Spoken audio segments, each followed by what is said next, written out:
Hi, welcome to Sports Talk. I'm Michael Artsis. Joining us, Darrell Reid, played last with the Denver Broncos, and before that, Super Bowl champion Indianapolis Colts. Thanks for joining us, number 95. Thanks for having me. How did you get number 95? You know what? It was the only number available, and I was with the Indianapolis Colts, and Freeney had 93, and Robert Mathis had 98, and I really didn't like the 70s that were left, and 95 was what was left, so that's what I got stuck I think with. the interesting thing for you is you're one of the only players I've ever seen whose Super Bowl jersey said Darrell Reid, your full name, because there were multiple Reids on the Colts, and the equipment guy decided that he should put your full name on the jersey, not a D and Reid, but Darrell Reid. Well, the issue was there was me, Darrell Reid, and there was also Dexter Reid. So it didn't matter if he put D on the jersey. We were both D Reid, I'm the original.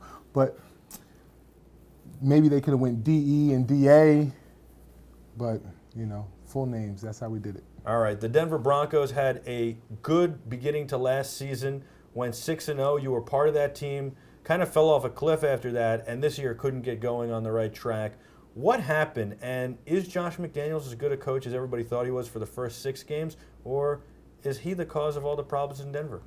I think a number of things happened. Number one, they weren't winning. As you said, they won the first 6 last year, and then they kind of fell off. And this year they didn't have a good year. And in this league, you have to produce. And in a city like Denver, where they've won multiple championships, they've had great coaches like Mike Shanahan and great quarterbacks like John Elway. They expect wins, and so they weren't winning. That's number one. And then you got to remember the moves that he made. The trades and the players they lost. The Jay Cutler, the Brandon Marshall. This year, Peyton Hillis, who had a great year in Cleveland. Those multiple moves and draft picks that were questionable draft picks. Alfonso Smith, who's not even with the team anymore, a draft pick like Robert Ayers in the first round, and trading up, and all the moves they made, to get these guys that a lot of people didn't look at as high picks as the Broncos did. But nonetheless, we'll see where the careers go. Tim Tebow's another factor. Drafted him first round, and him not being your starting quarterback, then paying another quarterback at the same time, and it's a lot of issues there. And bringing in a guy like Jarvis Green, paying him a lot of money, and then cutting him. There were a lot of offseason moves, a lot of jockeying around. I think he was trying to be like his mentor, Bill Belichick, but maybe he was finding out it's not so easy.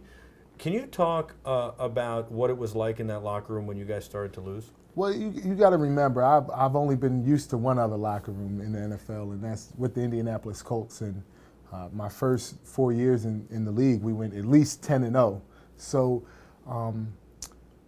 it felt the same. It felt like we were on the same ride, winning some close games, a combination of luck and preparation. And then you start losing. And then we started losing. But it wasn't like 2-3, 2 games in a row to lose in the NFL is not, not a difficult thing to happen. It happens all the time. So, and it wasn't until we lost 2-3 games in a row, and then we would win a game or 2 and then lose 3 more. And then, you're kind of fading from the playoff picture, and you're not sure what's going to happen. Josh McDaniels now, he had all this controversy surrounding the London game and videotaping. He tried to distance himself from that. Ultimately, they tried to pin that on him as the sole reason of firing him after saying weeks before that he was their guy, that he was going to still be there. Do you think the sole reason he was fired was because of this videotaping incident? I don't think that was the sole reason, not at all. I mean, if they had the videotaping incident and they were 12-2 or something, there's no way they can fire him. It wouldn't happen. It happened in New England, and Bill Belichick's still there. So you think about that. It's the hardware. Exactly. So. What about surprises in the NFL this year for you? Who are you most surprised with team-wise? Obviously, you have to be surprised by a team like Philly. You got to be surprised by a team like Tampa Bay, that's been playing pretty well. One of your good friends, Styles White, is on the Tampa Bay Bucks. Yeah, huh? my man. Shout out to my man Styles. Styles G. White out there in Tampa, And why did he change his name? Do you have any idea? Greg White changed his name to Styles. Teen Wolf. Marketing. He's a marketing genius. But Oakland Yeah. Oakland's a big surprise this year. Kansas City's another big surprise, and it's ironic how Josh McDaniels is trying to do what Kansas City is doing. So that's probably my surprise teams this year. And what about surprise players? I think I know where you're going to go here. I think that everybody's in the same boat. But who's your surprise player? Personally, mine's Peyton Hillis. Really? Yeah. Oh, wow. All right. You know, I think a lot of people are surprised by Michael Vick, but he's just returning to the level he was playing at. You don't think he's playing at a better level than he was playing at? I think he's playing at a much better level. Well, he's mature. You know, he's more mature as a quarterback, as a person. His life's more settled, so he's more balanced, and it's showing on the field. And but Hillis is your guy. I mean, who thought Peyton Hillis would have the year he's having? I mean, it's unbelievable. I mean, I played with him in Denver, and you know, he wasn't getting as many carries as he felt he should have, or you know, he should have been getting. You know, especially on the goal line situation. And this guy is running guys over and jumping over guys, and I mean, he's playing unbelievable. Tell me one guy who you think is going to surprise us in Denver at some point. Surprise in Denver. I got my comeback player of the year, my man Elvis Dumervil next year, but that won't be a surprise if he goes for double-digit sacks. You know, that's what he does. Surprise You player. made a lot of those happen last year by taking those double teams and swallowing them up for him. Yeah, you know, we were a good combination, you know, good combination. What about pass rush. Noshan? You told me that you were surprised with how well Noshan could get out of the backfield once he would catch a screen pass. Well, Noshan. To me, that's not going to be a surprise because it's, you know, right now it's like Noshan is behind where everybody thought he would be coming out of Georgia. So, you know, that's and he had some big games this year, and he's starting to show a spark and come along. But I don't think he's really going to be a surprise player like that. Maybe a guy like I like Robert Ayers. I like I think Tim Tebow might surprise some people. I actually think that was a pretty good pick because he's such a hard worker and because he's a winner. What'd you think of Tim? Do you like him? Is he a good leader? Does he have that? I mean, obviously And he's too young to be a leader, but does he have that ability? Do you see it? You see it. You feel it, and he has those leadership.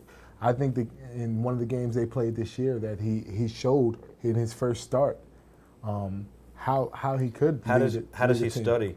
I mean, you said Peyton. There's nobody who studies like Peyton. Is he study on that level or close to that level, or is he a guy who wants to get in the workout room and out? I've said this before about him, and I compared him to Peyton because their work ethic is the same.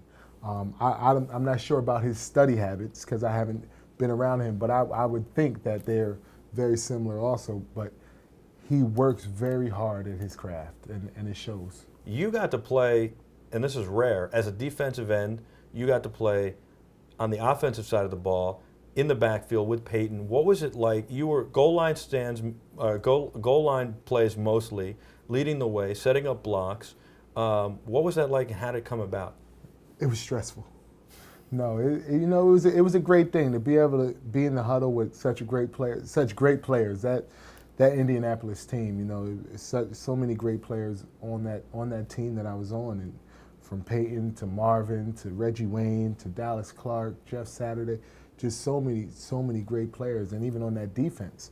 But to be in the backfield, it really showed me the demanding nature of Peyton Manning and how much he is a perfectionist and how he wants everything exactly right. So you were really there only on goal line plays. He was demanding of you? Goal line and short yardage, and if I did anything wrong, you know, and I didn't always do everything right, you know, especially in practice. You know, that's what practice is for, to make things right.